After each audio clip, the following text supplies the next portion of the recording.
What's up, guys, and welcome to everything you need to know from this week's Old School update in under 3 minutes. Today we have some big changes to a few areas around the map. First things first is Soul Wars, and we have some subtle improvements and changes all throughout, some of which being the inactivity timer now takes longer to tick down after the minigame starts. You can now check how many Spoils of War packs you've opened. And another big one that I actually really enjoy is the fact that you can exit the graveyard 5 seconds sooner, and you'll have a little bit of immunity once you're exiting. You at least have a few seconds to try to get the hell out of there before you get spawn trapped. Another frustrating one is now when you attack avatars outside of the area, it will pull you in instead of giving you a message that you're too far away. And in my opinion, one of the final major ones out of all of these subtle changes is the fact that they rebalanced quantities of items in the Spoils of War. And with this rebalancing, I'm really interested to see how much money you're going to get in return from each of these packs now going forward.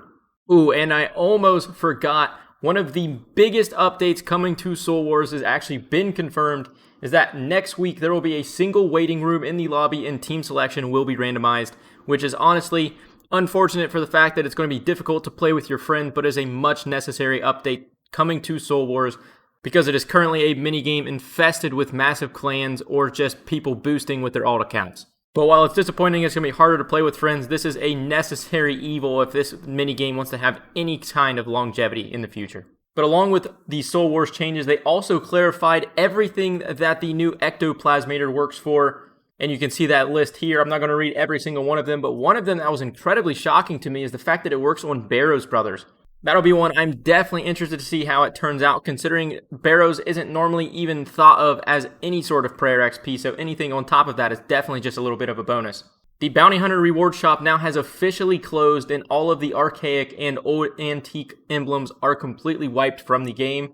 And the final major update of this week is God Wars Dungeon now has an instance for ironmen. But it is important to note that this isn't an instance only accessible by yourself. All Ironmen in the entire world can access this one instance. But with that said, this will greatly reduce the impact of crashing on Ironmen in God Wars Dungeon, considering the fact that even if another Ironman comes in and crashes you, neither of you are going to get the drop to begin with.